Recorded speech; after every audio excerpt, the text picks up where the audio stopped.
नमस्कार।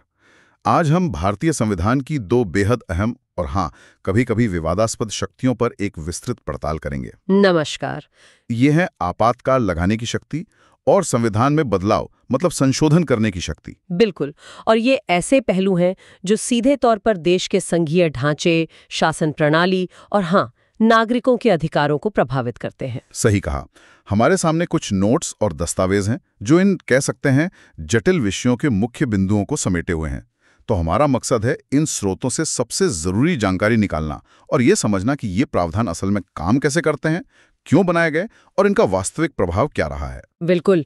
हम देखेंगे कि संविधान निर्माताओं ने आपातकाल जैसी असाधारण स्थिति से निपटने के लिए क्या व्यवस्था दी, इसकी प्रक्रिया क्या है और खासकर नागरिकों के मौलिक अधिकारों पर इसका क्या असर पड़ता है, ये जानना बहुत जरूरी है। साथ ही संविधान, जो कि देश का सर्वोच्च विधान है, उसे बदलने की जो शक्ति संसद को दी गई है, उसकी प्रक्रिया और उसकी सीमाओं को भी खंगालेंगे। ये देखना दिलचस्प होगा कि संतुलन कहाँ साधने की कोशिश की गई है। हाँ, संतुलन। तो शुरुआत करते हैं आपातकालीन प्रावधानों से। संविधान का भाग 18 अनुच्छेद 352 से 360 तक इसी से संबंधित है ना? जी हाँ, बिल्कुल। हमारे पास जो जानकारी है उसके मुताबिक 3 तरह के आपातकाल का जिक्र है। हाँ, मोटे तौर पर 3 प्रकार है।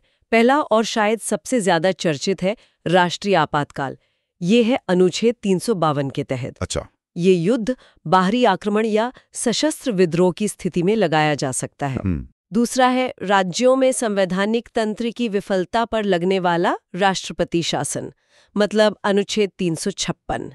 इसे आमतौर पर राज्य आपातकाल भी कह दिया जाता है। ठीक है। और तीसरा है वित्तीय आपातकाल, जो अनुच्छेद 360 में है। राष्ट्रीय आपातकाल की बात करें तो ये सशस्त्र विद्रोह वाली बात थोड़ी ध्यान खींचती है। जानकारी के अनुसार ये शब्द मूल संविधान में नहीं था। इसे 44वें संशोधन से आंतरिक गड़बड़ी की जगह लाया गया। ऐसा क्यों हुआ? कोई खास वजह? हाँ, ये 1975 में जो आपातकाल लगा था, उसके अनुभव का सीधा नतीजा था। आंतरिक गड़बड़ी, ये शब्द बहुत ही कह सकते हैं अस्पष्ट और व्यापक था। हाँ, मतलब कुछ भी हो सकता है। बिल्कुल। तो इसके दुरुपयोग की आशंका हमेशा बनी रहती थी। इसीलिए 44वां संशोधन जो 1978 में आया, इसी पृष्ठभूमि में था। जी। इसने सशस्त्र विद्रोह जैसा ज्यादा ठोस और सीमित आधार तय किया। अच्छा। मकसद यही था कि इतनी बड़ी शक्ति का इस्तेमाल हल्के में ना हो। और इसी संशोधन ने ये भी अनिवार्य कर दिया कि राष्ट्रपति आपातकाल की घोषणा केवल केंद्रीय मंत्रिमंडल की लिखित सलाह पर ही कर सकते हैं, सिर्फ प्रधानमंत्री की सलाह पर नहीं। अच्छा, ये बहुत महत्वपूर्ण बदलाव है। लिखित सलाह? जी, लिखित। यानी प्रक्रिया को सख्त बनाया गया। और इसे लागू रखने के लिए क्या करना होता है? मान लीजिए घोषणा हो गए, फिर? घोषणा के 1 महीने के अंदर संसद के दोनों सदनों से विशेष बहुमत से इसका अनुमोदन जरूरी है। 1 महीना? और वो भी विशेष बहुमत? हाँ, और यहाँ विशेष बहुमत का मतलब समझना अहम है। ये साधारण बहुमत नहीं है। इसका मतलब है सदन की कुल सदस्य संख्या का बहुमत और साथ ही उपस्थित और मतदान करने वाले सदस्यों का कम से कम 2/3 बहुमत। ओ, ये तो काफी मुश्किल होगा हासिल करना। हाँ, ये साधारण बहुमत से काफी अलग और मुश्किल है। और एक बार अनुमोदन मिल गया तो कितने समय तक? तो ये 6 महीने तक लागू रहता है। सिर्फ 6 महीने? हाँ, और इसे आगे बढ़ाने के लिए हर 6 महीने में फिर से संसद के दोनों सदनों से विशेष बहुमत से अनुमोदन लेना होगा। हर 6 महीने में? जी हाँ। इस तरह इसे अनिश्चित काल तक बढ़ाया जा सकता है, बशर्ते हर 6 महीने पर संसद की सहमति मिलती रहे। पहले ऐसा नहीं था। पहले एक बार अनुमोदन के बाद अनिश्चित काल तक बढ़ाया जा सकता था, जिसे 44वां संशोधन ने बदल दिया। ये भी एक बड़ा सेफगार्ड है। अब सबसे बड़ा सवाल, इसका नागरिकों के मौलिक अधिकारों पर क्या असर पड़ता है? ये अक्सर सबसे ज्यादा चिंता का विषय रहता है। यहीं पर अनुच्छेद 358 और 359 सामने आते हैं। अनुच्छेद 358 कहता है कि जैसे ही राष्ट्रीय आपातकाल घोषित होता है, लेकिन ध्यान रहे अगर वो युद्ध या बाहरी आक्रमण के आधार पर लगा हो। अच्छा, सिर्फ उन 2 आधारों पर? हाँ, तो अनुच्छेद 19 के तहत दिए गए 6 मौलिक अधिकार जैसे बोलने की आजादी, सभा करने की आजादी वगैरह, वो अपने आप ऑटोमेटिकली निलंबित हो जाते हैं। अपने आप? हाँ, लेकिन ध्यान देने वाली बात यह है कि सशस्त्र विद्रोह के आधार पर अगर आपातकाल लगा है तो ये स्वतः निलंबन नहीं होता। अच्छा, ये फर्क है। और अनुच्छेद 359 वो क्या है? अनुच्छेद 359 राष्ट्रपति को ये अधिकार देता है कि वे एक आदेश जारी करके कुछ अन्य मौलिक अधिकारों के हनन के खिलाफ अदालत जाने के अधिकार को निलंबित कर दें। मतलब अधिकार खत्म नहीं होते, बस कोर्ट नहीं जा सकते। सही कहा, ये अधिकारों का निलंबन नहीं है बल्कि उनके लागू कराने यानी एनफोर्समेंट का निलंबन है। लेकिन, और ये बहुत महत्वपूर्ण है, 44वें संशोधन ने ये सुनिश्चित किया है कि अनुच्छेद 20 अपराधों के लिए दोष सिद्धि वाला, हाँ, और अनुच्छेद 21 यानी प्राण और दैहिक स्वतंत्रता का संरक्षण, इन दोनों को किसी भी सूरत में आपातकाल के दौरान भी निलंबित नहीं किया जा सकता। ये वाकई एक बहुत बड़ी सुरक्षा है। जीवन और व्यक्तिगत स्वतंत्रता के अधिकार की अहमियत को ये रेखांकित करता है। अच्छा, क्या आपातकाल की घोषणा को कहीं चुनौती दी जा सकती है कोर्ट में? बिल्कुल। मिनर्वा मिल्स मामला था 1980 का। उसमें सुप्रीम कोर्ट ने साफ कर दिया कि राष्ट्रीय आपातकाल की घोषणा न्यायिक समीक्षा के दायरे में आती है। मतलब कोर्ट जांच कर सकता है? हाँ, अदालतें इस बात की जांच कर सकती हैं कि आपातकाल लगाने का आधार तर्कसंगत और वैध है या नहीं, कहीं ये दुर्भावनापूर्ण या असंगत तथ्यों पर आधारित तो नहीं। ये एक तरह से कार्यपालिका की शक्तियों पर न्यायपालिका का एक महत्वपूर्ण नियंत्रण है। दिलचस्प। भारत में अब तक 3 बार राष्ट्रीय आपातकाल लगाया, जैसा हमने पढ़ा, 1962 चीन युद्ध, 1971 पाकिस्तान युद्ध और 1975 आंतरिक गड़बड़ी के आधार पर। तीसरा वाला तो काफी विवादास्पद रहा। हाँ बिल्कुल, और उसी के बाद 44वें संशोधन के जरिए ये कई सुरक्षा उपाय जोड़े गए थे, जैसा हमने अभी डिस्कस किया। बिल्कुल। अच्छा, अब आते हैं राष्ट्रपति शासन पर, मतलब अनुच्छेद 356। ये कब लगता है? ये तब लगता है जब किसी राज्य का शासन संविधान के प्रावधानों के अनुसार चलाना संभव न हो, या फिर अगर राज्य केंद्र सरकार के दिए गए निर्देशों का पालन न करे। यहाँ अनुच्छेद 355 का भी जिक्र आता है, जो कहता है कि केंद्र का कर्तव्य है कि वो राज्यों का शासन संविधान के अनुसार चलना सुनिश्चित करें। तो क्या दोनों में कोई लिंक है? निश्चित रूप से गहरा रिश्ता है। अनुच्छेद 355 केंद्र को एक दायित्व सौंपता है और अनुच्छेद 56 उस दायित्व को निभाने का एक जरिया है, हालांकि एक चरम जरिया माना जाता है इसे। इसकी प्रक्रिया राष्ट्रीय आपातकाल से थोड़ी अलग है। घोषणा के बाद संसद से अनुमोदन के लिए 2 महीने का समय मिलता है। 2 महीने? राष्ट्रीय वाले में तो 1 था। हाँ, इसमें 2 महीने हैं और यहाँ साधारण बहुमत ही पर्याप्त होता है, विशेष बहुमत की जरूरत नहीं पड़ती। अच्छा, ये तो आसान है फिर तो। और ये कितने समय तक लागू रह सकता है? एक बार अनुमोदन के बाद 6 महीने तक। 6 महीने? हाँ, और इसे बार बार अनुमोदन से अधिकतम 3 साल तक बढ़ाया जा सकता है, कुछ विशेष परिस्थितियों को छोड़ दें तो। मतलब राष्ट्रीय आपातकाल की तरह अनिश्चित काल तक नहीं? नहीं, बिल्कुल नहीं। और एक बड़ा फर्क ये भी है कि इससे सीधे तौर पर मौलिक अधिकार प्रभावित नहीं होते। हाँ, ये होता है कि राज्य सरकार बर्खास्त हो जाती है और विधानसभा या तो निलंबित कर दी जाती है या भंग। सारा प्रशासनिक नियंत्रण केंद्र के पास आ जाता है। इसका इस्तेमाल तो हमने देखा है कि काफी बार हुआ है। पहली बार पंजाब में 1951 में, और कुछ राज्यों जैसे मणिपुर और उत्तर प्रदेश में तो कई बार। हाँ, हुआ है। यहाँ एसआर बम्बई मामले का जिक्र बहुत महत्वपूर्ण लगता है, 1994 का। ओ, मुंबई मामला तो मील का पत्थर है। बिल्कुल, सुप्रीम कोर्ट ने इसमें साफ किया कि अनुच्छेद 356 का इस्तेमाल मनमाने ढंग से नहीं किया जा सकता और इसकी घोषणा भी न्यायिक समीक्षा के अधीन है। मतलब इसे भी कोर्ट में चैलेंज कर सकते हैं? हाँ, अदालत ये देख सकती है कि क्या वाकई राज्य में संवैधानिक तंत्र विफल हुआ था या नहीं। कोर्ट ने ये भी कहा कि विधानसभा को तुरंत भंग नहीं करना चाहिए, पहले उसे निलंबित रखा जाना चाहिए जब तक संसद घोषणा का अनुमोदन न कर दे। इसने अनुच्छेद 356 के दुरुपयोग पर काफी हद तक लगाम लगाई है। डॉक्टर अंबेडकर ने तो इसे संविधान सभा में एक मृत पत्र कहा था, मतलब शायद ही कभी इस्तेमाल हो। हाँ, उन्होंने उम्मीद जताई थी कि एक डेड लेटर रहेगा, लेकिन हकीकत कुछ और ही रही। सही कहा। अच्छा, और तीसरा है वित्तीय आपातकाल, अनुच्छेद 360।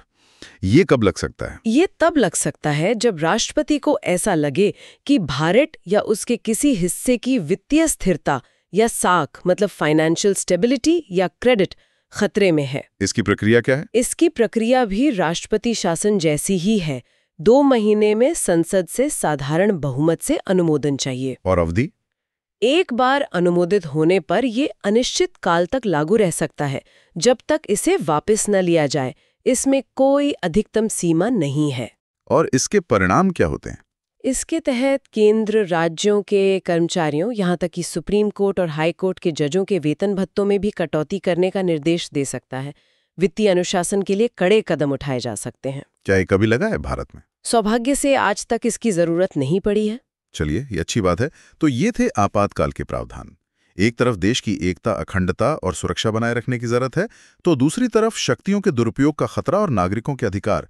संविधान ने लगता है संतुलन बनाने की कोशिश की है। हाँ, और जिसे समय समय पर संशोधनों और खासकर न्यायिक व्याख्याओं ने और मजबूत किया है। बिल्कुल। अब इसी से जुड़ा दूसरा पहलू देखते हैं, संविधान में संशोधन की प्रक्रिया। आखिरकार संविधान कोई पत्थर की लकीर तो है नहीं। बिल्कुल नहीं, उसे बदलती परिस्थितियों और जरूरतों के हिसाब से ढलना होता है। तो इसी के लिए संविधान के भाग XX में अनुच्छेद 368 है, जो संसद को ये शक्ति देता है। हाँ, अनुच्छेद 368। लेकिन यहाँ एक बड़ा सवाल आता है, क्या ये शक्ति असीमित है?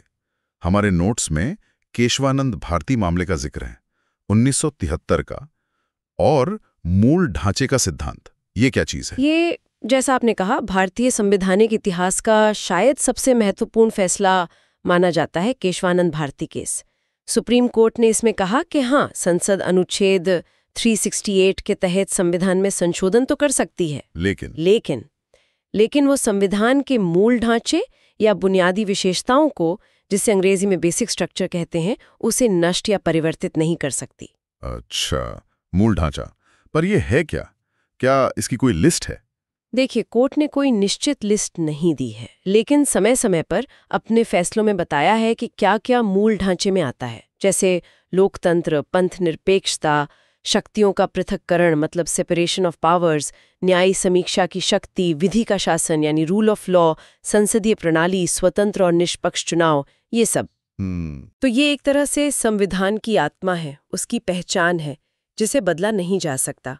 संसद की संशोधन शक्ति इस सीमा के अधीन है। ये बहुत बड़ा सिद्धांत है। हाँ? तो अब संशोधन की प्रक्रिया पर आते हैं। ये कैसे होता है? क्या ये आसान है या मुश्किल? प्रक्रिया के कई स्तर हैं। जैसा कि आपने कहा, संशोधन का प्रस्ताव यानी जो विधेयक होता है, वो संसद के किसी भी सदन में लाया जा सकता है, लोकसभा या राज्यसभा। राज्यों में नहीं?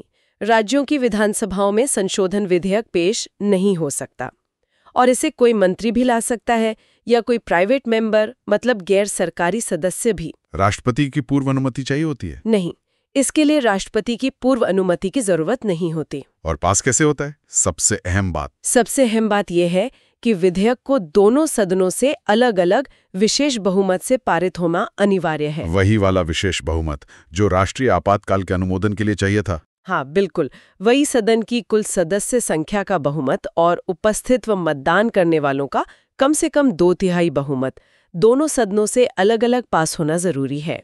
अगर मान लीजिए दोनों सदनों में सहमति ना बने, तो क्या कोई जॉइंट सिटिंग हो सकती है, जैसे साधारण बिल में होती है? नहीं, संविधान संशोधन विधेयक के मामले में संयुक्त बैठक का कोई प्रावधान नहीं है।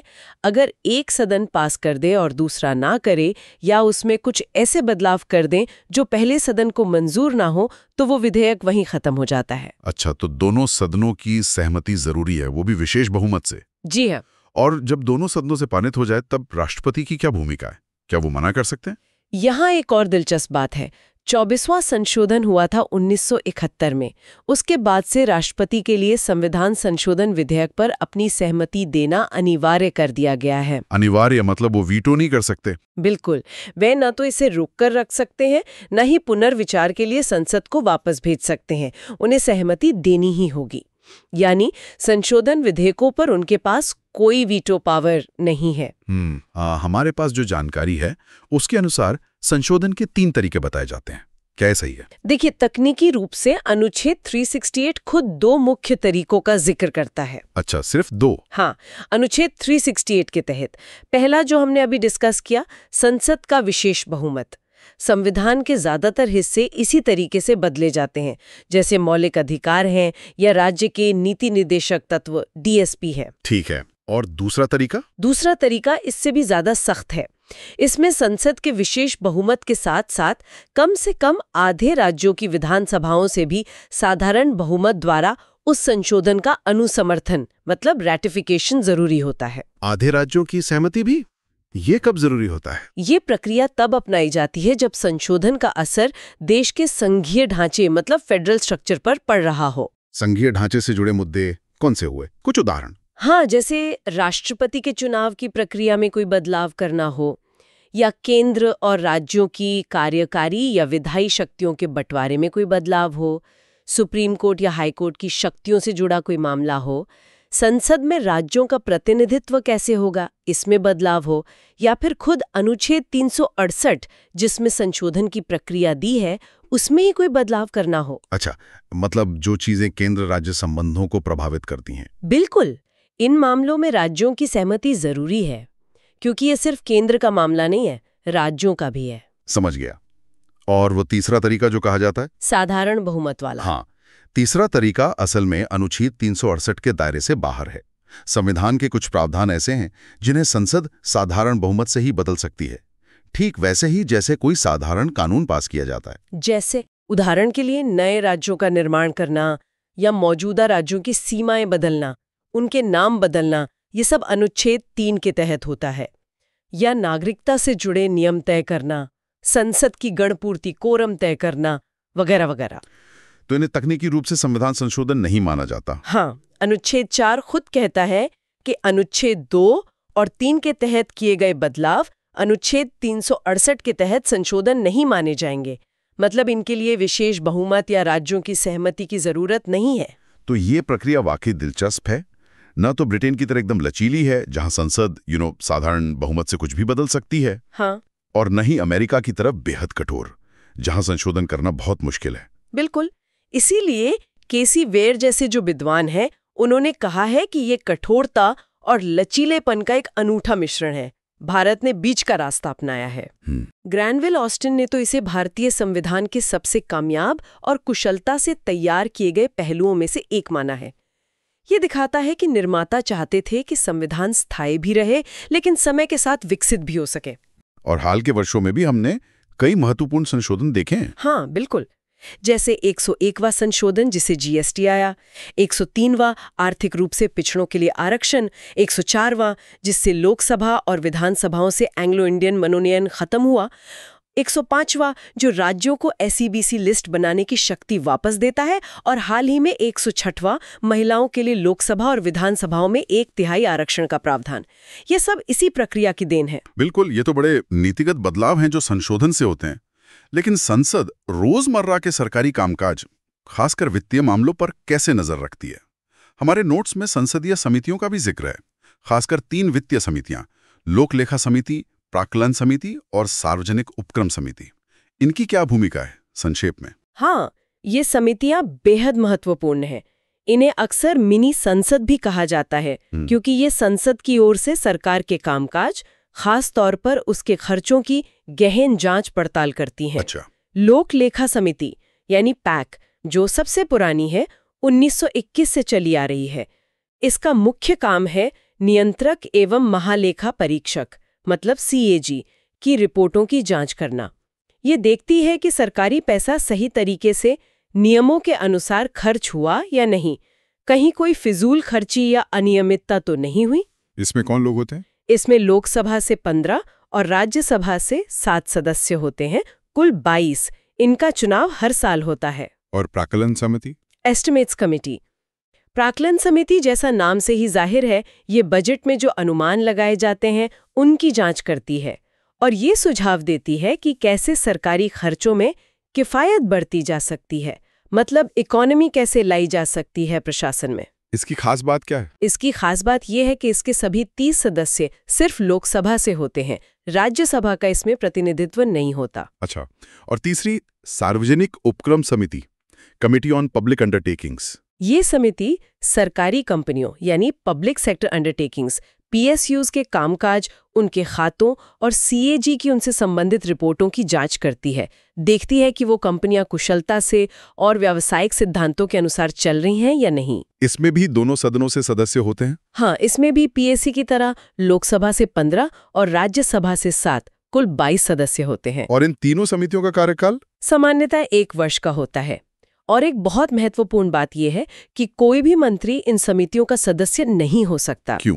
ताकि ये समितियां निष्पक्ष रूप से सरकार के कामों की समीक्षा कर सके। अगर मंत्री ही सदस्य होंगे तो फिर निष्पक्ष जांच कैसे होगी? ये कार्यपालिका पर संसद के वित्तीय नियंत्रण को प्रभावी बनाने के मुख्य साधन हैं ये समितियां। समझ गया। तो आज हमने देखा कि भारतीय संविधान ने कैसे असाधारण परिस्थितियों से निपटने के लिए आपातकाल की शक्ति दी, लेकिन साथ ही खासकर 44वें संशोधन और न्यायिक समीक्षा के जरिए उस पर कुछ महत्वपूर्ण अंकुश भी लगाए। हाँ, संतुलन बनाने की कोशिश की है। और कैसे संविधान को जीवंत रखने के लिए संशोधन की एक संतुलित प्रक्रिया अपनाई गई, जो न ज्यादा कठोर है न ज्यादा लचीली, और जो मूल ढांचे के सिद्धांत से बंधी हुई है। बिल्कुल, ये दोनों ही पहलू मतलब आपातकालीन प्रावधान और संशोधन प्रक्रिया ये दिखाते हैं कि संविधान निर्माता भारत की विविधता, उसकी विशालता और भविष्य की चुनौतियों से कितने वाकिफ थे।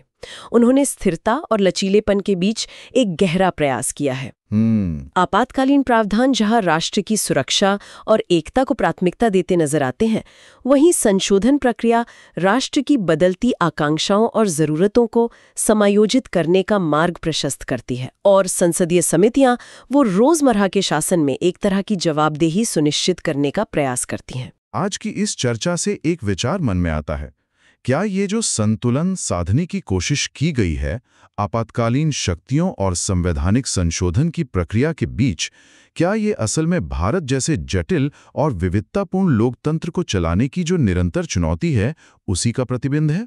हाँ, ये एक बहुत अच्छा सवाल है।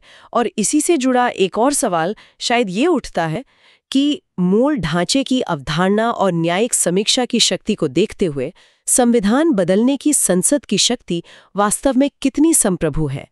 क्या ये शक्ति पूरी तरह संसद में है या फिर ये संसद और न्यायपालिका के बीच एक जटिल संतुलन में निहित है? वाकई ये ऐसे प्रश्न हैं जिन पर लगातार सोचने और मनन करने की जरूरत है।